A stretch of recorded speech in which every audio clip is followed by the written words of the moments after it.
Audiolibros en 15 minutos. Suscríbete al canal y explora un nuevo libro cada día. La familia de Branson lo presionó para que pusiera a prueba sus propios límites, y una vez casi lo ahogó. Nacido en 1950 en el seno de una familia con un espíritu independiente, Branson fue, desde muy joven, empujado por su familia a poner a prueba los límites de lo posible. Como resultado, el joven Branson desarrolló un gusto por la aventura, y estuvo a la altura de los desafíos que su madre, o la vida en general, le presentaban. Cuando tenía solo 11 años, su madre lo envió a visitar a familiares que vivían a más de 50 millas de distancia, en bicicleta y sin indicaciones. Esto estaba destinado a enseñarle resistencia y orientación. Y, cuando finalmente regresó a la casa de su familia al día siguiente, en lugar de ser recibido como un héroe, lo recibieron simplemente con la instrucción de ir a la casa del vicario a cortar algunos troncos. Pero no era la primera vez que su familia le planteaba un arduo desafío.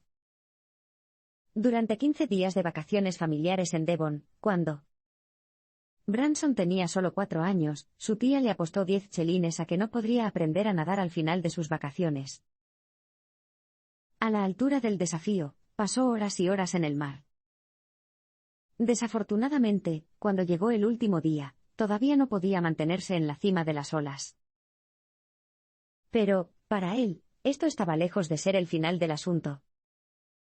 Cuando vio un río durante el viaje de 12 horas en automóvil a su casa, aprovechó la oportunidad y le pidió a su padre que detuviera el automóvil. Saltando del coche, se arrancó la ropa, corrió hacia la orilla del río y, tan pronto como llegó a la orilla del agua, saltó al agua. Inmediatamente comenzó a hundirse. Sin embargo, poco a poco, pateando lenta y regularmente, logró salir a la superficie. Mientras se dirigía a la mitad de la corriente, vio que su familia aplaudía y vitoreaba, y que su tía agitaba un billete de 10 chelines. Cuando Branson salió del agua, su padre le dio un fuerte abrazo, empapado. Ver a su hijo zambullirse de cabeza en el arroyo lo había desconcertado mucho, tanto que se lanzó detrás de él. A pesar de las severas adversidades, Branson logró cruzar el Atlántico en un tiempo récord en su segundo intento.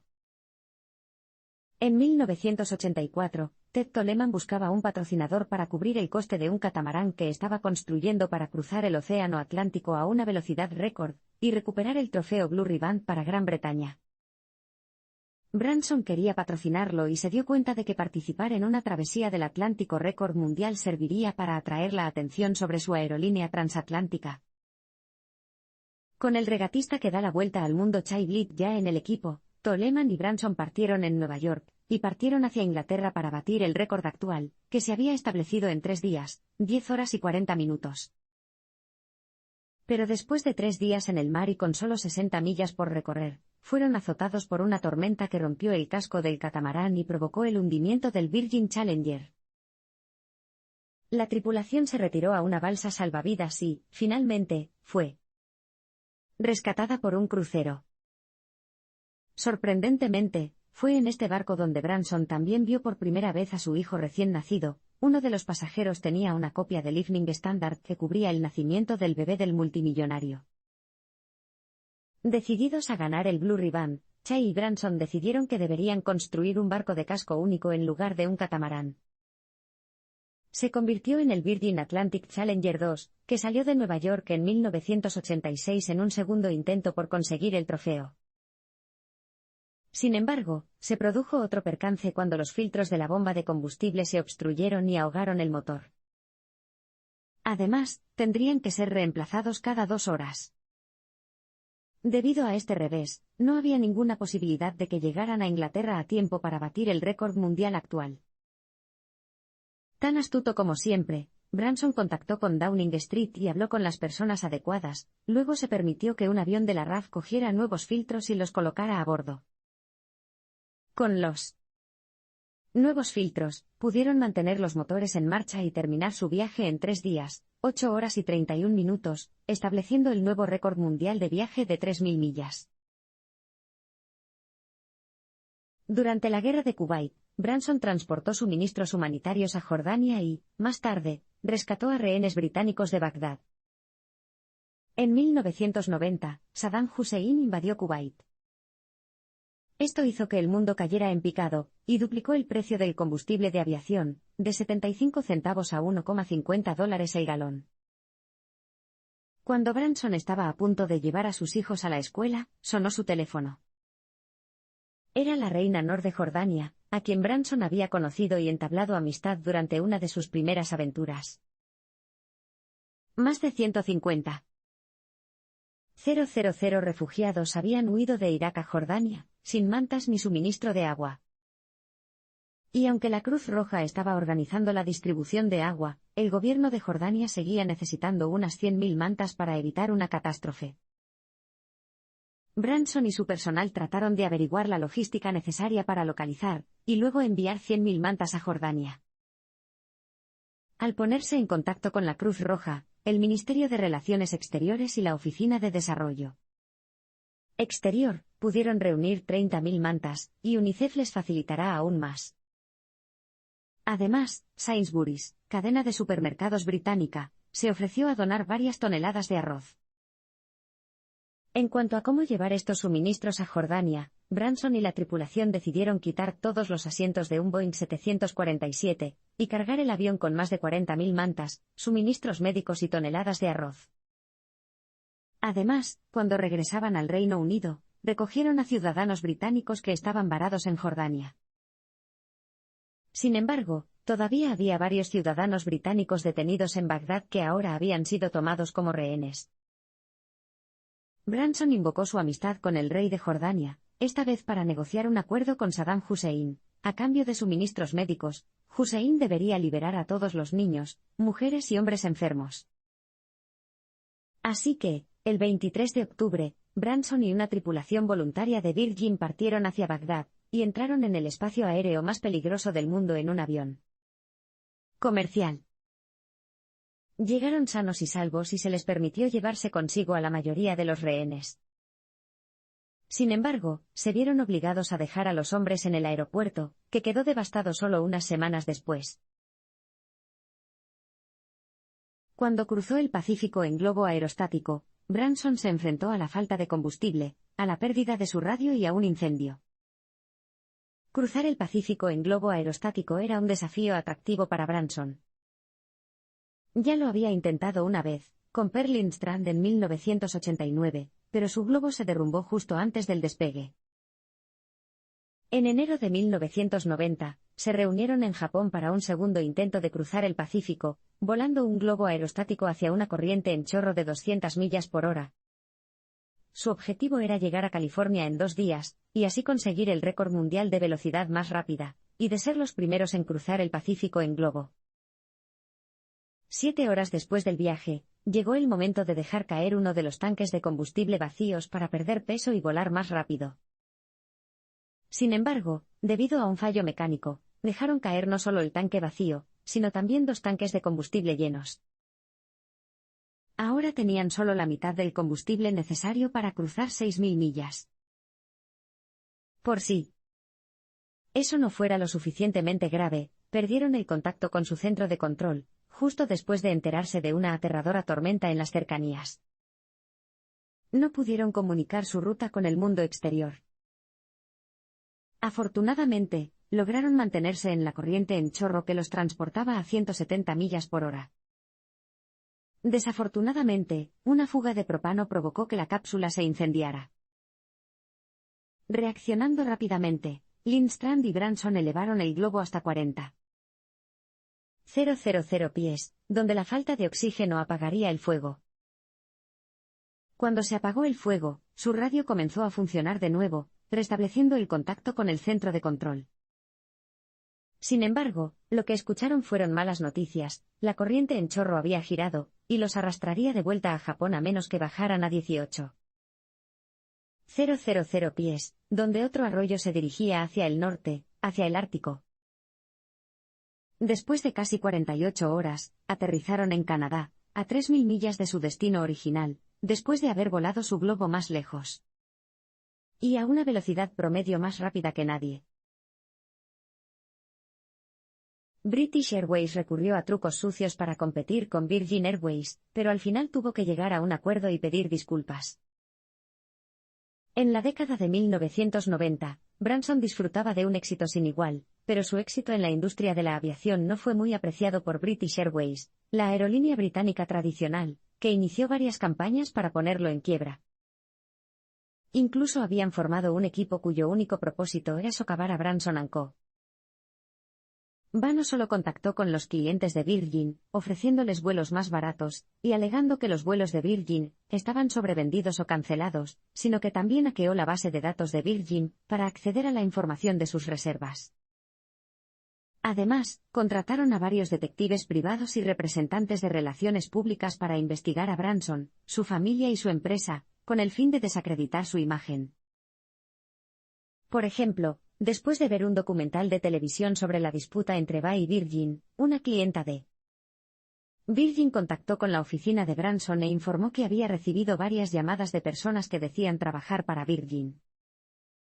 La llamaron para informarle de que la habían expulsado de su vuelo, y le preguntaron si prefería tomar el Concorde al día siguiente. BA negó cualquier implicación. Incluso con esta información y con varios exempleados de BA dispuestos a testificar, los funcionarios responsables de una competencia viable entre las compañías aéreas se negaron a ver una campaña de trucos sucios. Decidieron que las afirmaciones de Branson eran infundadas. Solo cuando Branson y su equipo recibieron un disco duro con todos los registros y conversaciones entre los principales ejecutivos de BA, lo que reveló que, de hecho, la alta dirección había tomado la decisión de desacreditar a Virgin, Branson y sus abogados se sintieron lo suficientemente seguros como para llevar a BA ante los tribunales. Con pruebas tan contundentes en manos de Branson, BA cambió abruptamente su estrategia, pasando de la negación a la solución. Al establecer el récord de pago por difamación más alto e indiscutible, BA tuvo que pagar 500.000 libras a Branson, y 110.000 libras a Virgin Atlantic como compensación por difamación personal y corporativa. Además, tuvieron que disculparse públicamente y admitir su culpabilidad. Branson tuvo problemas académicos y puso la mayor parte de su energía en su revista de cultura pop. Al no lograr el reconocimiento académico en la universidad, debido en parte a su actitud independiente y en parte a su dislexia, Branson comenzó a buscar ocupaciones alternativas. Él y su compañero de estudios Johnny James fundaron la revista Student. Pensado inicialmente como un medio para criticar a su escuela, rápidamente se convirtió en una celebración de la cultura pop de los estudiantes y los problemas contemporáneos. Pero el lanzamiento de la revista no estuvo exento de problemas. Una de las mayores dificultades a las que se enfrentaron Branson y Johnny fue encontrar el dinero para publicar Student, lo que significaba encontrar anunciantes para una revista que aún no existía. A pesar de que la mayoría de las empresas a las que se dirigió Branson se mostraron reacias, al final encontró una forma eficaz de engancharlas. En un intento de conseguir que el National Westminster Bank comprara un espacio publicitario, les dijo que el Lloyds Bank acababa de publicar un anuncio. ¿No les gustaría hacer publicidad junto a Lloyds? La estrategia tuvo éxito y pronto recibieron su primer cheque de 250 libras. Trabajar en Student rápidamente ganó prioridad sobre las tareas escolares, por lo que Branson y Johnny dejaron Stowe y se mudaron a un sótano de Londres. Allí editaron y distribuyeron su revista, agrupando a un número cada vez mayor de compañeros de estudios en una habitación pequeña para ayudarlos con la carga de trabajo.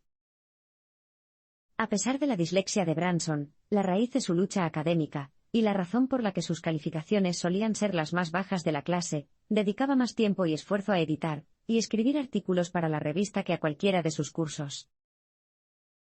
Tan ambiciosos como siempre, Johnny y él querían informar sobre eventos internacionales, como las guerras de Biafra y Vietnam. Así que preguntaron al Daily Mirror si les interesaría la historia de un joven periodista que iba a Vietnam. De hecho, lo fueron. The Mirror compró la historia y Student pudo enviar a uno de sus empleados, haciendo un acuerdo similar para Biafra. Sin embargo, a pesar de sus intereses políticos, el elemento clave de Student fue su participación en la escena musical, ya fueran entrevistas exclusivas con Keith Richards, John Lennon y Yoko Ono, o informes sobre eventos de clubes y conciertos. Branson vio la oportunidad de vender discos de música por correo, y así nació Virgin Mail Order. Gracias a su conocimiento de la escena musical, Branson se dio cuenta de que la gente estaba muy entusiasmada con los discos, y se dio cuenta de que su distribución a través de las tiendas de discos no tenía rival. Simplemente porque no había otra alternativa, las personas que nunca gastarían 40 chelines en una comida pagarían gustosamente la misma cantidad por un nuevo disco de los Beatles en una gran tienda de discos. Pero Branson tenía una alternativa en mente. Se dio cuenta de que un sistema de venta por correo sería popular entre la gente de su edad, que preferiría pedir discos por correo a un precio más bajo que a precios minoristas en una tienda grande como W.H. Smith's. Discutió su idea con el personal estudiantil, y decidieron que la nueva empresa necesitaría un nuevo nombre. Debe tener un amplio atractivo, más allá de la población estudiantil, y debe ser llamativo. Después de considerar varios nombres, uno de los miembros del personal sugirió Virgen, ya que todas eran vírgenes en los negocios. Y así nació Virgin Mail Order. En el último número de Student, Branson publicó un anuncio de venta de discos por correo, lo que atrajo más consultas y dinero que nunca antes. Pero lo mejor de su aventura fue que la empresa recibió el dinero para los pedidos por adelantado, lo que proporcionó el capital para comprar discos. Gracias a esto, pudieron acumular un gran saldo en lugar de tener que esperar a que llegara el dinero. Branson contrató a Nick, su amigo de la infancia y colaborador de Student, como contador, y juntos determinaron dónde comprarían los discos, y cómo se los enviarían a los clientes. Decidieron que, al llegar a un acuerdo con una tienda de discos local que pudiera obtener discos directamente de las compañías discográficas, el equipo de Virgin podría vender discos con descuentos. A lo largo de la década de 1970, Virgin Mail Order floreció. Luego, se produjo un posible desastre. En enero de 1971, la oficina de correos se declaró en huelga, lo que hizo que los clientes de Virgin no pudieran enviar cheques ni recibir registros. Las tiendas de discos de Virgin se hicieron muy populares porque los clientes se sentían relajados y bienvenidos allí. En 1971, los departamentos discográficos de las grandes tiendas minoristas estaban dominados por un interior soso, y casi ningún entusiasmo por lo que sucedía en la música rock. Cuando se produjo la huelga postal, Virgin se vio obligada a montar su propia tienda de discos. Querían que fuera una extensión de lo que habían creado con Student, un lugar donde no solo se animara a los clientes a comprar un disco y marcharse, sino que también fuera un lugar acogedor donde pudieran intercambiar puntos de vista sobre sus intereses. Al darse cuenta de que una zapatería de Oxford Street tenía una escalera que conducía a un primer piso vacío, llegaron a un acuerdo con el propietario para establecer allí su tienda. Sin embargo, no había forma de que pudieran pagar el alquiler. Con un encanto típico y un agudo sentido comercial, Branson convenció al dueño de la tienda para que le permitiera usarla de forma gratuita, haciendo hincapié en la cantidad de clientes potenciales que también tendrían que pasar por su tienda. La primera tienda de Virgin tuvo un gran éxito, tanto que Branson & Co. decidió cambiar su enfoque y abrir más tiendas.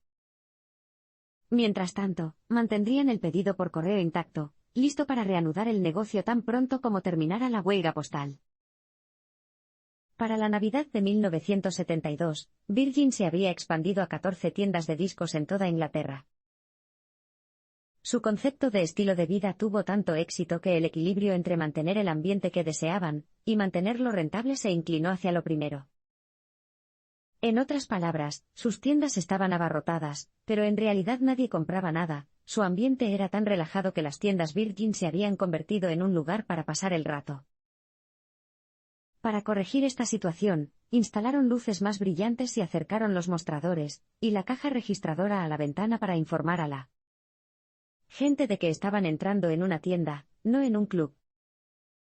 La estrategia funcionó. Después de un par de meses, las ventas se recuperaron.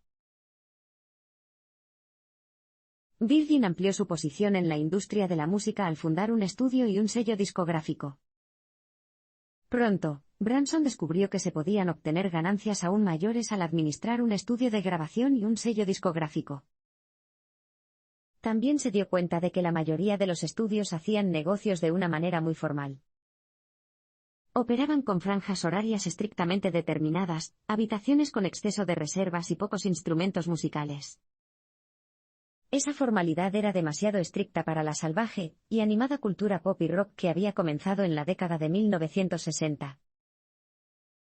Así, en 1971, con tan solo 21 años, comenzó a buscar una casa de campo que pudiera convertir en un estudio de grabación, imaginando que este era el entorno más propicio y atractivo para que las bandas vinieran a grabar. Después de buscar durante semanas, finalmente encontró una hermosa mansión del siglo XVII, repleta de puertas de hierro y ambientada en la campiña de un cuento de hadas. Sin embargo, estaba la cuestión del precio de venta. Esta propiedad costaba 30.000 libras, casi medio millón de libras en términos actuales, mucho más de lo que tenía. Claro, sus otras empresas iban bien, pero Virgin no estaba obteniendo ese tipo de ganancias. Sin embargo, tras investigar las cifras de ventas de Virgin Mail Order y Virgin Music Store, el banco británico Coutts hizo la asombrosa oferta de una hipoteca de 20.000 libras esterlinas. Su tía volvió a hipotecar su casa para prestarle 7.500 libras, y él pudo transferir el importe total al agente inmobiliario para garantizar la venta. Además del estudio, fundó el sello musical Virgin Records. Tener un sello integrado en el grupo Virgin les permitió contratar a sus propios artistas, ofrecerles un lugar donde grabar, y cobrarles por ello, publicar y lanzar sus discos, y obtener beneficios con ellos, y promocionar y vender sus discos a través de su propia cadena de tiendas de música, y obtener también el margen de beneficio minorista. El primer artista que contrataron fue Mike Oldfield. Oldfield grabó Tubular Bells at the Virgin Manor a lo largo de 1972 y 1973, un disco que finalmente vendió más de 13 millones de copias, lo que hizo que la compañía de Branson tuviera un éxito más allá de sus sueños más locos. Virgin fue demandada por promocionar el álbum Sex Pistols, pero una defensa inteligente y un golpe de suerte lo salvaron. En 1976, Virgin se metió en problemas, excepto Mike Oldfield, todos los artistas del sello habían perdido dinero. Pero mediados de la década de 1970 fue el punto culminante del punk en el Reino Unido, y Virgin estaba desesperada por fichar a una de las nuevas bandas. Finalmente, en mayo de 1977, Malcolm McLaren, manager de los Sex Pistols, contrató a la banda con Virgin, con la esperanza de que se les rescindiera rápidamente su contrato debido a un comportamiento indecente, como habían hecho anteriormente con EMI y A&M. Virgin cerró el trato justo a tiempo para lanzar la canción God Save the Queen con motivo del 25 aniversario de la reina Isabel como reina, cuando los Sex Pistols organizaron un concierto frente a la Cámara de los Comunes, lo que provocó una publicidad masiva y el arresto de McLaren. Sin embargo, dado que Virgin no tenía ningún accionista que protestara por sus acciones, las esperanzas de McLaren de que la discográfica la abandonara se vieron frustradas. En 1977, se publicó el álbum de los Sex Pistols Nevermind the Bollocks, Here's the Sex Pistols, que se publicitó ampliamente en los escaparates de Virgin de todo el Reino Unido. Arrestaron al gerente de una tienda de Nottingham por el uso público de la palabra tonterías. Además, la policía también amenazó con anular el álbum. Branson necesitaba tomar medidas. Contrató al lingüista James Kingsley para el caso judicial, quien dejó constancia de que Bollocks no se refería a testículos, sino que era un apodo para los sacerdotes. Kingsley continuó argumentando que, seguramente, ni siquiera la Iglesia se sentiría ofendida por un título que significara "no importan los sacerdotes, aquí están los Sex Pistols". Luego, el fiscal le preguntó por qué estaba tan seguro de que ese título no ofendería a la Iglesia. Kingsley simplemente dobló el cuello de su camisa con cuello polo, revelando un cuello de oficina. Branson tuvo mucha suerte, como testigo, había conseguido encontrar a un lingüista que también era reverendo. El caso fue desestimado. Tras unas ingeniosas negociaciones, Branson compró una hermosa isla tropical de 3 millones de libras por solo 180,000 libras.